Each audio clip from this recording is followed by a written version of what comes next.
Hello बच्चों, स्वागत है आप सभी का आप लोग के अपने YouTube channel Patna coaching centre पे। तो इस वीडियो में हम लोग देखेंगे ईदगाह कहानी का ऑब्जेक्टिव जो आप लोग के हिंदी जो चल रही है, यानी उर्दू वाले बच्चे और मैथिली वाले बच्चे इसे दिल थाम कर बैठकर बढ़िया से इस वीडियो को देखेंगे। क्योंकि विश्वास करो आप, अगर आप ये वीडियो देख लेते हैं तो ईदगाह चैप्टर से जो ऑब्जेक्टिव पूछी जाती है एग्जाम में, ये आपसे कतई नहीं छूटेगी। तो चलते हैं क्वेश्चन की दुनिया में ज़्यादा टाइम को ना लेते हुए, और साथ में आप लोग भी दोहराते चलेंगे और याद करते चलेंगे। एक बार प्रैक्टिस ही सही, रिवीजन कर लेते हैं। चलिए, ईदगाह कहानी किस लेखक द्वारा लिखी गई है, यानी पहली क्वेश्चन है ईदगाह कहानी किसके द्वारा किस लेखक के द्वारा लिखी गई है। तो किसके द्वारा? जयशंकर प्रसाद, मुंशी प्रेमचंद्र। हाँ, ये आप लोग को भी याद होगा। तो पहला का कौन सा होगा? बी। ठीक है। दूसरा, ईदगाह कहानी, ये आप दूसरा क्वेश्चन है, ईदगाह कहानी किसकी परिस्थितियों पर मार्मिक ढंग से टिप्पणी करती है ना? बुढ़ापे की परिस्थितियों पर नहीं, युवा अवस्था की परिस्थितियों पर, लड़कपन की इस परिस्थितियों पर, या बचपन की परिस्थितियों पर। तो ये लड़का भी नहीं, ना युवा ना बूढ़ा, ये बचपन की परिस्थितियों पे मार्मिक ढंग से टिप्पणी करता है। क्योंकि आप जानते होंगे इसमें हामिद और अमीना की कहानी, और हामिद एक छोटा सा प्यारा सा बच्चा है और उसी की बचपन की परिस्थितियों पे ये मार्मिक ढंग से टिप्पणी करता है। ठीक है। तीसरा क्वेश्चन, हामिद का मुख्य उद्देश्य ईदगाह में क्या खरीदना था? तो इसका मुख्य उद्देश्य तब बना जब इन्हें याद आया कि दादी तवा से रोटी जब उतारती है तो हाथ जल जाती है, इसलिए इन्होंने चिमटा का चयन करता है ना। यानी ईदगाह में क्या खरीदना था? तो चिमटा, है ना। तो यहाँ पे डी ऑप्शन हो जाएगा। फिर इसके बाद आप देखोगे 4 नंबर में, हामिद के माता पिता के बारे में क्या सत्य है? हामिद के माता पिता के बारे में, तो वे ईदगाह में है? माता पिता नहीं। वे यात्रा पे है? नहीं। वे गुजर चुके हैं। हाँ, बात सही है कि उनके माता पिता दोनों अब इस दुनिया में नहीं है, वो गुजर चुके हैं। ईदगाह कहानी का मुख्य पात्र कौन है? मोहसिन है, महमूद है, हामिद है, या अमीना है? तो मुख्य पात्र हामिद ही है ना, मुख्य पात्र है। ठीक है। हामिद की दादी का क्या नाम है? तो हामिद के दादी का नाम जमीला है? नहीं। आयशा है? नहीं। अमीना है? फातिमा है? तो ये हो जाएगा अमीना, यानी सी ऑप्शन होगा। 7 नंबर में चलते हैं। कहानी में हामिद का चरित्र, 7 नंबर क्वेश्चन अगर आप देख पा रहे होंगे तो कहानी में हामिद का चरित्र कैसा दिखाया गया है? डरपोक? नहीं। लालची? नहीं। स्वार्थी? नहीं, है ना। परोपकारी? हाँ, ये परोपकारी होगा, यानी डी ऑप्शन। परोपकारी मतलब कि ये किसी दूसरे के लिए, उपकार के लिए सोचा, है ना। ये परोपकारी का इनके अंदर में चरित्र था। 8 का, हामिद ने मेले में सबसे पहले क्या देखा? तो हामिद ने मेले में सबसे पहले कपड़े की दुकान देखा, मिठाई की दुकान देखा, खिलौने की दुकान देखा, या चिमटा की? तो सबसे पहले ये आपको देखा है खिलौने की दुकान, है ना, यानी सी ऑप्शन होगा। इसके बाद, हामिद के पास कितने पैसे थे? तो हामिद के पास कितने पैसे थे? तो 3 पैसे थे। हामिद के पास 3 पैसे थे। ठीक है। इसके बाद, अमीना को किस बात का दुख था? तो अमीना को किस बात का? उसका बेटा हामिद नहीं था, उसके पास धन नहीं था, उसके पास अच्छे कपड़े नहीं थे, उसके पास खाने के लिए कुछ नहीं था। हाँ, यही होगा। अमीना को इसी बात का दुख था कि उसके पास खाने के लिए कुछ नहीं था, और ईद का दिन है, आज सारे लोग ईदगाह जा रहे हैं, है ना, और इसके पास खाने के लिए कुछ नहीं था, इसलिए इस बात का दुख था, है ना। हामिद चिमटे को क्या मानता था? ढाल मानता था, खिलौना मानता था, बंदूक या तलवार? तो ये बंदूक माना था, है ना, बंदूक, तलवार नहीं, है ना। इसके बाद, महमूद ने कौन सा खिलौना खरीदा? साधु, सिपाही, भिस्तिक, वकील? हाँ, सिपाही खरीदा था। तो याद रखना, महमूद चचा सिपाही है ना। महमूद ने कौन सा खिलौना खरीदा था? सिपाही, है ना। वकील किसने खरीदा था? बच्चे, आप लोग मुझे कमेंट में बताओगे कि वकील किसने खरीदा था। यानी 12 का आप लोग जो डी ऑप्शन जो लिखा हुआ है वकील, वकील किसने खरीदा था मेला में, है ना। इसके बाद 13, हामिद के दोस्तों ने चिमटे का मजाक क्यों उड़ाया था? हामिद के दोस्तों ने चिमटे का मजाक क्यों उड़ाया था? उसे खिलौना मानकर, उसे महंगा समझकर, है ना, ये भी नहीं होगा, ये भी नहीं होगा, उसे बेकार समझकर, या उसे अजीब समझकर? हाँ, उसे बेकार समझकर, है ना। यानी कि वो चिमटा को देखा, उसका दोस्त मजाक उड़ाया, रहे ये बेकार है, क्या तू खरीद लेकर आया है ना। ईद के अवसर पर हामिद को अकेले भेजने में अमीना को डर क्यों था? हामिद को खो जाना, हामिद का छोटा होना, हामिद के पास पैसा नहीं था, ये सभी था, सभी बात होगा, है ना। हामिद को खो जाना, इसका भी उसको डर था, है ना, ये भी होगा। इसके बाद हामिद का छोटा होना, ये भी था। हामिद के पास पैसा नहीं होना, ये भी बात सही है, यानी सभी होगा, है ना। 15 में चलते हैं। ईदगाह में हामिद के चरित्र को क्या विशेषता देती है? उसका क्रोध नहीं, उसकी होशियारी नहीं, उसकी निर्धनता नहीं, परोपकार, हाँ उसकी परोपकार को चरित्र में दिखाया गया है ना। कहानी का मुख्य संदेश क्या है? द्वेष, प्यार और बलिदान, घमंड, लालच नहीं, घमंड घमंड और लालच तो होगा नहीं, प्यार और बलिदान ही होगा, यानी कि 16 का बी ऑप्शन होगा, है ना। 17 कहानी के अनुसार ईदगाह क्या है? ईदगाह क्या है? ईदगाह, है ना, तो विद्यालय है नहीं, त्योहार है, मस्जिद है, सॉरी बच्चे, है ना। 17 में है ईदगाह क्या है ना। ईदगाह जो है आपको ईदगाह एक त्योहार है, मस्जिद है, या मंदिर है? मंदिर तो होगा नहीं, त्योहार है नहीं, तो ईद रहता तो ठीक है, ईद त्योहार है ना, ये भी नहीं होगा, है ना। मस्जिद है, ईदगाह मस्जिद भी नहीं है, तो क्या है? आप ही लोग जानते होंगे बच्चे, है ना। ईदगाह क्या है? नमाज पढ़ने की एक जगह है ना। ईद ईद वाले दिन नमाज पढ़ने की, नमाज पढ़ने की, नमाज पढ़ने का स्थान है ना। इसमें एक चीज ये आप जोड़ सकते हो, ईद वाले दिन, है ना, ईद के दिन, ईद के दिन, है ना, ईद के दिन नमाज पढ़ने का स्थान है ये, है ना। कौन सी? ईदगाह। तो ये होगा ऑप्शन, इसमें गलत है ना। 18 ये आपको है लिखा हुआ, हामिद की दादी अमीना को सबसे ज्यादा चिंता किसकी थी? है ना। अमीना को सबसे ज्यादा चिंता तो पैसों की कमी की, सिवाइयाँ पकाने की, हामिद के खोने की, मेहमानों के आने की। तो देखो, सिवाइयाँ पकाने की, पैसों की कमी, इसका तो चिंता था ही, लेकिन सबसे ज्यादा चिंता इसे था एक नन्हे बालक जो हामिद है ना, इसे खोने का। अगर ये मेला में गया, अगर कहीं खो गया, तो इसका सबसे ज्यादा इसे चिंता था, है ना। 19 अमीना ने हामिद को क्या सलाह दी थी? अमीना ने हामिद को क्या सलाह दी थी? दोस्त बनाने की, मिठाई खाने की, खिलौने खरीदने की, या जल्दी लौटने की? तो सलाह दिया था कि जल्दी लौट जाने के लिए, है ना। ये 19 का डी होगा। हामिद का चिमटा उसके लिए क्या बन गया? खाना पकाने का उपकरण, खिलौना, शक्ति का प्रतीक, साधारण वस्तु, उसके लिए क्या बन गया?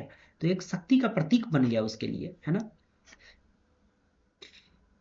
ईदगाह कहानी का विषय क्या है?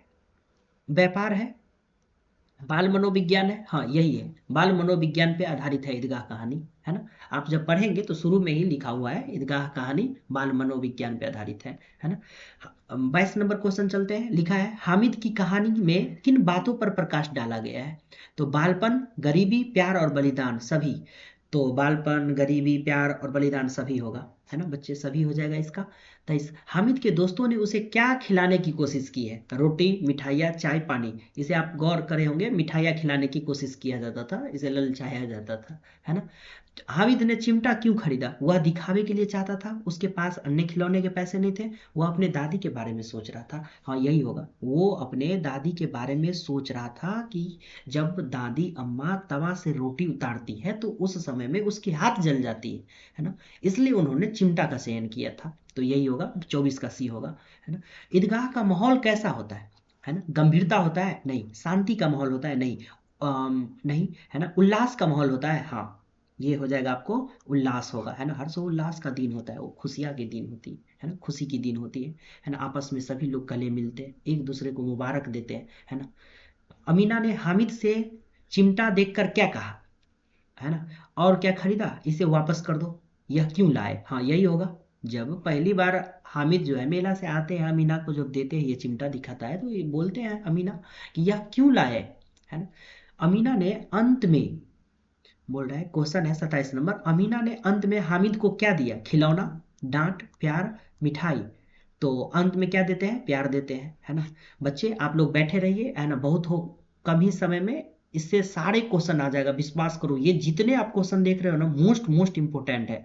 बस थोड़े समय के लिए आप रुक जाओ, 10 क्वेश्चन और बचा होगा और सारे कंप्लीट हो जाएगा आपका। अगर इस चैप्टर से पूछेगा 3-4 जो भी ऑब्जेक्टिव, आपका इजी वे में बन जाएगा, बस सिर्फ आप देख लो एक दफा, है ना।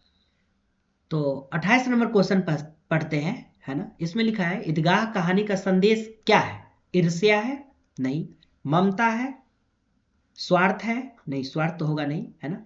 त्याग है, तो ममता और त्याग में बच्चे ममता भी नहीं होगा, ये त्याग होगा, क्योंकि इन्होंने सारे कुछ त्याग दिया था हामिद ने और चिमटा खरीदा था, है ना। ये इतने कम उम्र में खिलौने को त्याग देना, ये बहुत बड़ा संदेश देता है ये ईदगाह कहानी, है ना। तो अब 29 नंबर क्वेश्चन पे चलते हैं। 29 में लिखा है ना, हामिद का चयन क्या दर्शाता है ना। उसका डर नहीं, उसका उसका बचपना नहीं, है ना। उसकी परिपक्वता, यही होगा उसकी परिपक्वता, यानी कि परिपक्वता यानी उसकी मैच्योरिटी को दिखाता है कि बच्चा उस समय में इतने कम उम्र में चिमटा का चयन करता है, इसलिए क्योंकि दादी अम्मा का तवे से रोटी उतारते वक्त में उसका हाथ जल जाता है। ये इतनी समझदारी यानी इतनी मैच्योरिटी उस बच्चे में आ गया, है ना, जो उन्होंने, ये उसकी परिपक्वता को दिखाता है ना। चयन यही है, चिमटा का चयन, यानी हामिद का जो है यहाँ पे चयन जो है, हामिद का हामिद का चिमटा का चयन होगा यहाँ पे, है ना, चिमटा का चयन। या अगर डायरेक्ट क्वेश्चन रहे तो ऐसा ही रहेगा, कोई दिक्कत नहीं है ना। 30 नंबर क्वेश्चन, हामिद ने चिमटा लेने का फैसला क्यों किया। किसी का प्रभाव नहीं, उसका मनपसंद खिलौना था नहीं, उसकी दादी के आराम के लिए, हाँ ये होगा, है ना। 31 नंबर क्वेश्चन, मेला जाने से पहले, है ना, हामिद क्या कहता है। कपड़े खरीदूंगा नहीं, मिठाई लाऊंगा नहीं, ये बोलता है हाँ जल्दी, तुम अम्मा डरना मत, हम जल्दी ही लौटूंगा, है ना, जल्दी, ये होगा सी ऑप्शन। 32, अमीना ने चिमटा देखकर कैसा महसूस किया था। उत्सुक, गुस्सा, प्रेम, उदास। तो गुस्सा किया था इन्होंने, इन्होंने देखा कि बच्चे को मैंने दिया था खाने पीने के लिए, ये सारे कुछ छोड़कर, खिलौना मिठाई छोड़कर, और ये क्या उठा कर ले आया है, तो इसने पहली दफा गुस्सा किया था, बाद में इन्होंने प्रेम किया था, तो इसका आंसर गुस्सा होगा। चिमटे के साथ हामिद का नाता क्या दर्शाता है। लालच, यानी क्वेश्चन है चिमटे के साथ हामिद का नाता क्या दर्शाता है। लालच नहीं, बचपना, समर्पण, गुस्सा। समर्पण को दिखाता है ना, कि एक कैसा समर्पण है ना। हामिद के चयन से कहानी का कौन सा भाव प्रकट होता है। क्रोध का, लालच का, ममता का, ईर्ष्या का। ममता का ही होगा, है ना, एक ममता का भाव स्पष्ट प्रकट होता है। हामिद ने चिमटे को क्या मानकर खरीदा था। खिलौना मानकर, दोस्त का प्रतीक, या साहस का प्रतीक, मदद का प्रतीक। तो ये एक अम, यानी कि बच्चे, वो अगला स्लाइड टिपा गया था, है ना, अगले स्लाइड में चले गए थे। तो इसमें है दोस्ती का प्रतीक नहीं, साहस का प्रतीक, मदद का प्रतीक, है ना। चिमटे का क्या मानकर, तो ये एक मदद मिलेगा दादी अम्मा को, ये होगा डी ऑप्शन, है ना, ये नहीं होगा, साहस का प्रतीक नहीं होगा, ये मदद का प्रतीक होगा। अमीना का हामिद के प्रति व्यवहार कैसा है। अमीना का हामिद के प्रति व्यवहार कैसा है। अनजान है, कठोर है, प्रेम पूर्ण है, लापरवाह है। तो प्रेम पूर्ण होगा, है ना। अगले क्वेश्चन 37, हामिद का मुख्य गुण क्या है। हामिद का मुख्य गुण क्या है। आलस है, त्याग है, क्रोध है, होशियार है। तो त्याग है, इसका मुख्य गुण तो त्याग है। ये इतने कम उम्र में सारे कुछ त्याग देता है, खिलौना, है ना, मिठाइयाँ, सारे कुछ त्याग कर और अपने दादी अम्मा के लिए चिमटा खरीद कर लाता है। ये त्याग को दिखाता है, इसका गुण, है ना। 38, ईदगाह कहानी में सबसे प्रभावी संदेश क्या है। धन, रिश्ते का महत्व, मित्रता, उत्सव। तो रिश्ते का महत्व को दिखाता है कि एक पोता अपने दादी के लिए तवा से रोटी जलने को ठीक करने के लिए, या उसे ध्यान में करने हेतु, ध्यान में करते हुए, है ना, ईदगाह कहानी का सबसे प्रभावी संदेश है कि उन्होंने चिमटा का चयन किया था। ये रिश्ते के महत्व को दिखाता है। अब बच्चे 39 में है, आप इसमें तो क्वेश्चन नहीं है, आप ये क्वेश्चन आप बताओगे मुझे कमेंट सेक्शन में। मोहसिन के पास कितने पैसे थे। मोहसिन, है ना, मोहसिन के पास कितने पैसे थे, आप लोग बताओगे। मोहसिन के पास, है ना, मोहसिन के पास कितने पैसे थे, आप लोग कितने पैसे थे, आप लोग को जरूर जानकारी होगा, है ना, कितने पैसे थे। ये हो गया आपको, है ना। 39 क्वेश्चन, मतलब 39 नंबर क्वेश्चन। अब 40 नंबर क्वेश्चन यहाँ पे भी खाली है, तो आप लोग इसे जवाब देंगे कमेंट सेक्शन में। आप ये लिखोगे, ईदगाह के पास किस वृक्ष की, ईदगाह के पास किस वृक्ष, है ना, वृक्ष की छाया है, छाया है। तो आप लोग इसे जवाब देंगे, और वो जवाब देंगे कहाँ, कमेंट में, है ना। देखते हैं कि आप लोग बच्चे इसे पढ़ते हैं कि नहीं किताब। अगर किताब पढ़ते होंगे तो जरूर आप दे देंगे जवाब, है ना। कौन सा पेड़ था वो, कौन सी वृक्ष की छाया आ रहा था, कौन सा वृक्ष था उस साइड में। तो इस तरीका से ये 40 क्वेश्चन आप लोग का कंप्लीट हो गया। विश्वास करिए इसी से आ जाएगा, है ना। तो इसे अगर आप देख चुके हैं तब तो विश्वास करो आप इस चैप्टर से ऑब्जेक्टिव नहीं छूटेगा। तो फिर आते हैं अगले चैप्टर को लेकर। जब तक के लिए जय हिंद।